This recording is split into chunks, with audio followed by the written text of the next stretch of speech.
Hey guys, and welcome to a lore video. Today we're going to be talking about something that I didn't really fully understand how vast the dark side powers were until I played Jedi Knight when I was a kid.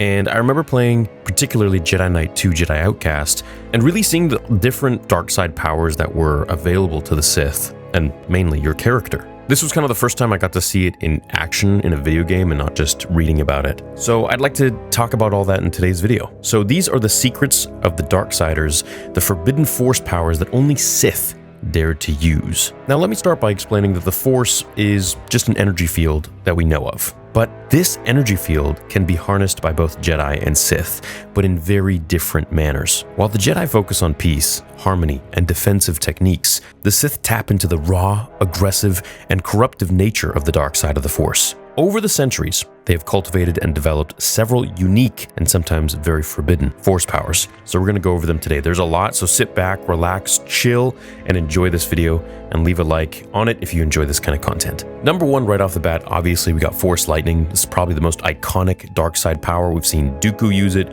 we've seen Palpatine use it, and it's primarily associated with Sidious. It's a direct manifestation of pure hatred and can be used to torture, maim, and kill adversaries.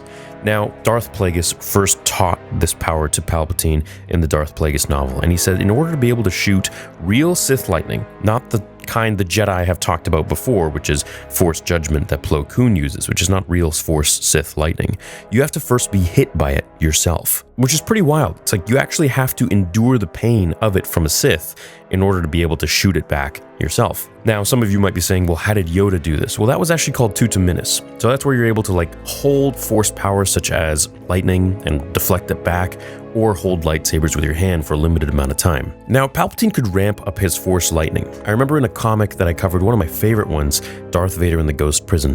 At the end, Palpatine gets out of this sickness that he had. I made a whole series on it. Go ahead and check it out on the channel. I know you guys will love it, just as I enjoyed making it, or rather, covering the comic that was made from Dark Horse. And Palpatine uses his Sith lightning to literally incinerate his foe, turning them into char. The second one we got, of course, is Force Choke, another widely recognized power most notably used by Vader. It constricts the airways of its victims, showcasing both the user's power and their willingness to dominate others. Number 3 is Force Drain. This sinister ability allows the Sith to siphon the life force from other beings, replenishing their own strength.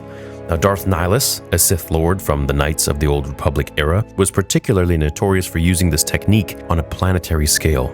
So he would be outside of a planet on his ship, and he'd be able to literally absorb the planet's energy, leaving it barren and dry, without any life on it. Number 4, Sith Alchemy. Now this, especially of course after the Ahsoka show, I think is a place that they really need to start tapping into, because we first saw a little glimpse of this in Rebels, when Palpatine was trying to get into the world between worlds with that Sith magic. If I correct myself here, we actually even saw this in the Clone Wars, where he and Dooku were practicing some Sith magic themselves. This, of course, is different than Night Sister magic, and I want to know what the difference is. I'm really curious in the magical realm of Star Wars. Now, this is more of a craft than a singular power like the Force.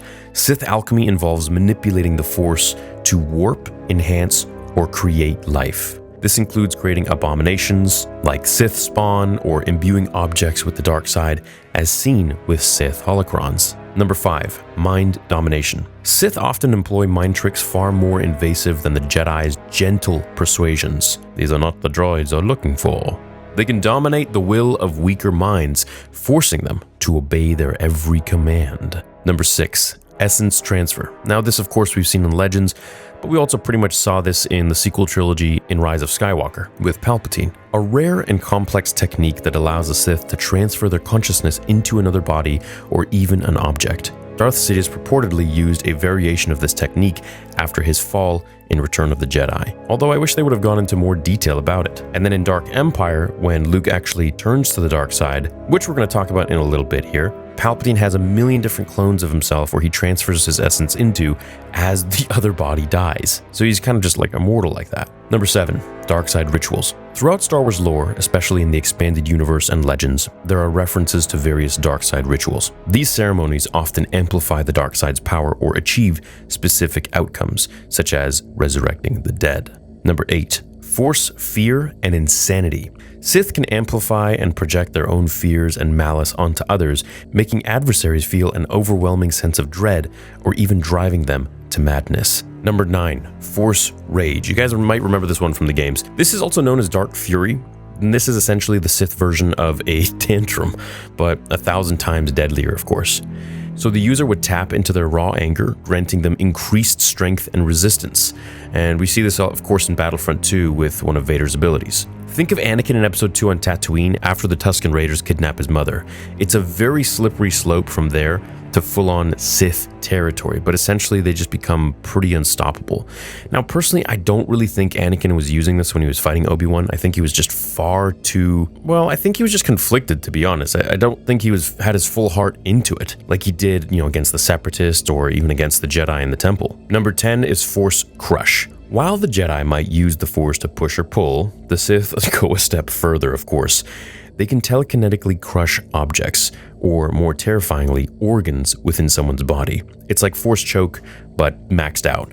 So we did see Mace Windu use this in the Clone Wars 2D animation, which is how Grievous got his crushed lungs and is always coughing. We also saw this, of course, in The Mandalorian Season 2, when Luke crushed a Dark Trooper. That's why, for me, it was just such a huge moment, because it's like, holy crap, we're going to be getting Luke from Legends, where he's using a wider aspect of the Force. And of course, we also see Galen Marek use this in The Force Unleashed. Number 11, Darkside Web. Now this one's pretty cool. This is a complex Sith ritual that enables the user to ensnare a location or a being in darkside energy, rendering victims trapped or places imbued with malevolent energy. Ancient Sith Lords used this to trap their tombs, ensuring would-be Tomb Raiders met a very horrible demise. Number 12, Memory Walk.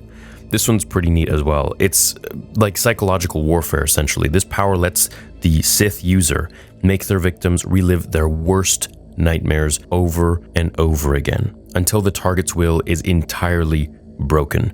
And I mean, they're like full-on VR, reliving it as if it's happening over and over again, and their emotions are just rampant. Imagine this happening to Vader. I mean, honestly, he didn't even need to have Memory Walk used on him. He was just doing it to himself the whole time with Padme and his life. In fact, I almost feel like maybe this is what was happening when he was Anakin too. Number 13, Force Phantom. This was first showcased by the Sith Lord Darth Vectivus.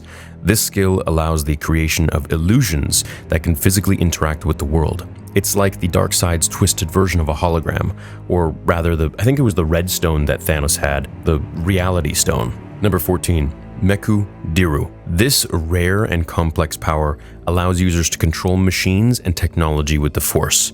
The Sith used it to create or corrupt droids and technology, turning them against anyone they wanted into lethal weapons. Now, with that being the end of the list, I mean, there's a ton of different dark side Force powers, and we can literally go into all of them in another video if you want, but these were kind of like the bulk of the very dangerous ones. We got, Force Storm and all that other stuff too, but these ones were pretty rare and unique, and you don't really see too many people talking about them. Now, I have to also add that while the Sith did popularize these techniques, some have been used by Jedi or other Force sensitives.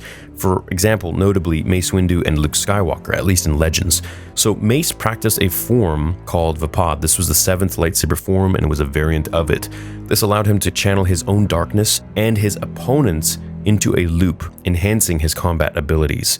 This brought him dangerously close to the dark side every time he wielded his saber, and it was kind of like him dancing on the edge of a cliff, but he was just that good that he never actually went over the cliff. And it's kind of cool because it's like Mace, I feel like, had an affinity to the dark side, and so did Anakin. It was just Mace was able to control it much better, while of course Anakin was a million times more powerful at his potential. And of course Luke, in Expanded Universe and Legends, he dabbled in some dark side powers to better understand them, especially when he temporarily allied with the resurrected Emperor Palpatine, or rather his clone, in Dark Empire. But of course, Luke being Luke, always found a way back to his Jedi origins, back to the light, and destroyed the Emperor once and for all. And that's what I really like about the Force in the Star Wars universe. It's that it's not just so black and white. It is gray. There are, in my opinion, gray Jedi. Many Force users have teetered on this edge, including, of course, Jedi. Plo Koon, for example, even using Force Judgment. That was something that the Jedi Council had a major problem with. It's the choices that they make and their intentions that truly determine their path. As Yoda said, "Once you start down the dark path,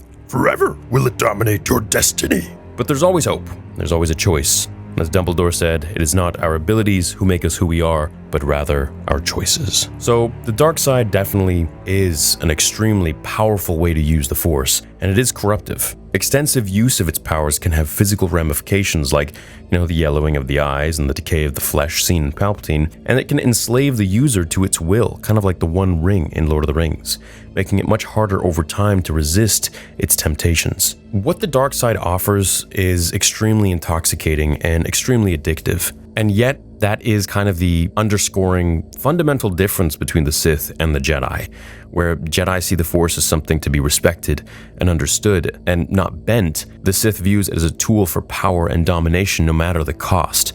They're thinking inwards, as Anakin said. This exploration of forbidden powers not only provides a deeper understanding of the Sith's capabilities, but also emphasizes the moral quandaries faced by Force users throughout the Star Wars saga. Let me know what your favorite dark side power is, and heck, maybe even your light side power too, or some that I didn't mention that you'd like me to make a part 2 of. Thank you so much for watching today's video or for listening on Spotify, and I'll see you all in the next one. Until then, remember, the Force will be with you always.